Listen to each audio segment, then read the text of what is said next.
What's up, everybody? Jaron Fritz, aka Frizz Visuals. I'm the creative director for Colorado State Athletics with multiple years of professional sports design and photography experience.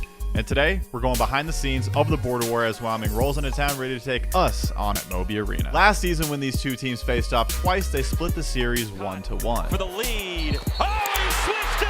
Got it! Yeah! Time! Turned it over. Clifford off the launch pad. But with our victory in the first matchup being up in Wyoming, which I shot from the rafters the entire game, definitely check that out after this, we're in great position to sweep the series this year. We've got some exciting action shots, a few player portraits, and we'll dive in how to capture underexposed shots when the lights go down. It's a rivalry game, a stripe out game, and a sellout, so let's jump right into the action.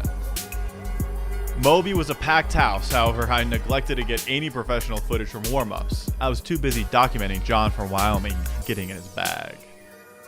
I honestly can't remember the last game when Jalen didn't start us out with a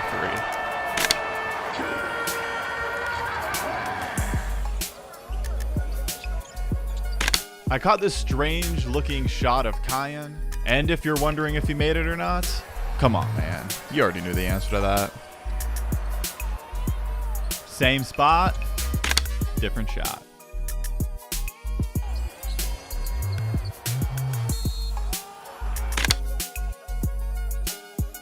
To say we started out hot would be an understatement, and every team has that player who gets some bag work in when they're up big.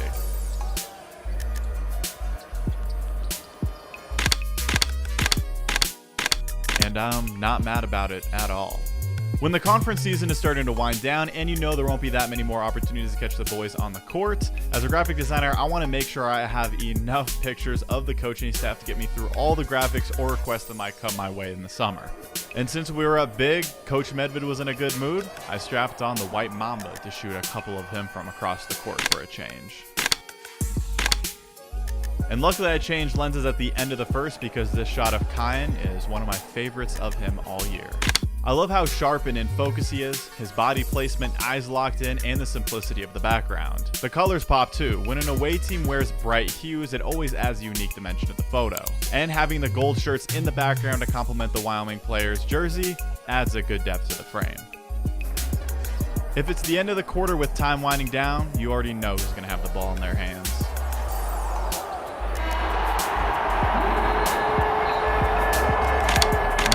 Clifford just twisting the knife before going into half. I decided to stick with the white mamba to start the second half. After the first half of mostly bombs from outside with little at the rim, I wanted to extend my reach and make up for my feeling of inadequacy. One of the shots I was looking forward to, particularly in the second half, was that last media timeout. We shut off the lights and the crowd flashes their cell phone. I think it could make for some pretty cool shots, so we're on the white mamba to start, but we'll flip to that wider lens when the lights go down.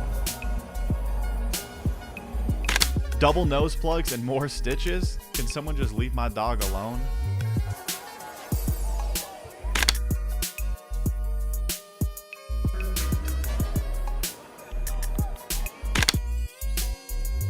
Usually when I got the white mamba, it's hard to take these close-up corner shots.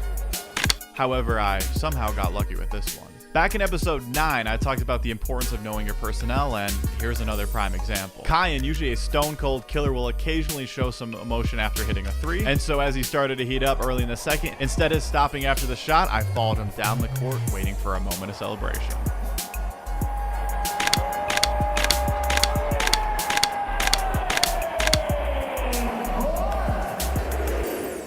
Kyan wasn't the only one heating up in the second half either.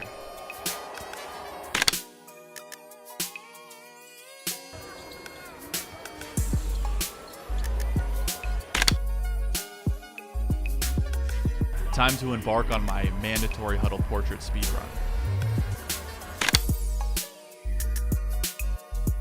I'd been struggling to catch a good one of Nikola all season, but I think we finally got one.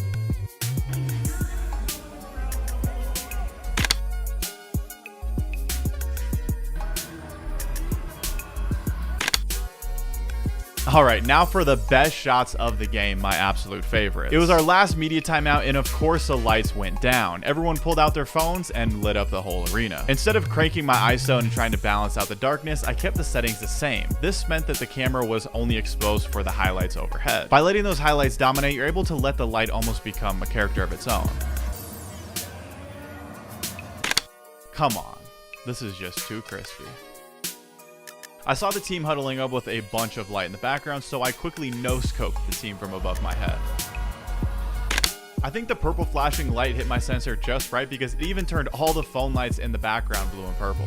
Regardless, love the shot a lot. The game ended with a commanding 35-point victory, so the high-flying moments were far and few between. As the final buzzer sounded, I hung back a bit, watching the players engage with the fans and sign autographs. I slipped behind them to capture a few candid shots. I like how these turned out. With respect to my Wyoming roots, this game was a bloodbath and ended 88-53 in our favor to close out the Border War sweep. I made this poster leading up to the game, followed up by this record-tying win margin graphic as well. It was definitely one of those games that was finished before it even started, and sometimes those are the hardest games to shoot. As the lead grows, the energy starts to fade from not only the crowd, but the players as well. However, I am happy with what I was able to get regardless of those factors. Like and subscribe if you learned something from this video. Drop a comment what your favorite shot of the day was. Until next time.